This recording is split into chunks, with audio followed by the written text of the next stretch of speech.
16 নাম্বারটা দিকে তাকাও। ওরা বলছে a power x equal to b, b y c, এটা প্রমাণ করতে বলছে x y z equal to 1।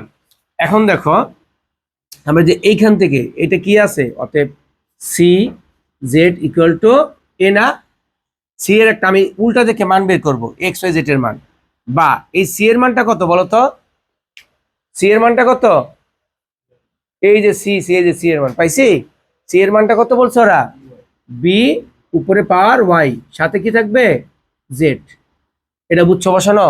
আবার বলি দেখো c এর মান হলো by, এই যে b পাওয়ার y সাথে z, ঠিক আছে, ইকুয়াল টু a বসাইছি।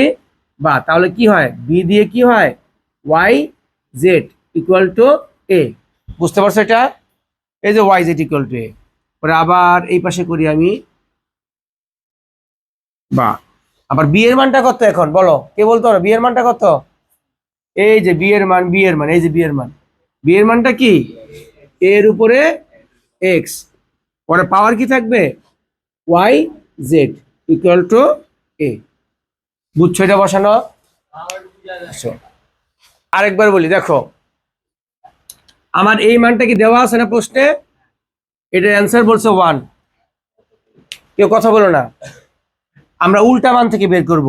এই যেটা দেওয়া আছে না C power Z equal to A, আমি মান বসাবো সি এর মান কত, এই যে B Y, B power Y দিছি, উপরে জেড জেড বসে দিছি, পরে বি দিয়ে ওয়াই জেড সাথে এ, আবার বি এর মানটা কত, এই যে পাওয়ার এক্স, এ পাওয়ার এক্স বসেছি, সাথে ওয়াই জেড ছিল, ওয়াই জেড, ঠিক আছে।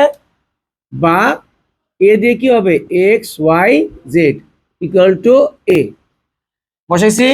আচ্ছা দুই পক্ষের পাওয়ার এ বাদ গেছে, মিলছে এ, আচ্ছা এর উপরে কত 1, তাহলে X Y Z equal to কত 1, প্রমাণিত হয়েছে,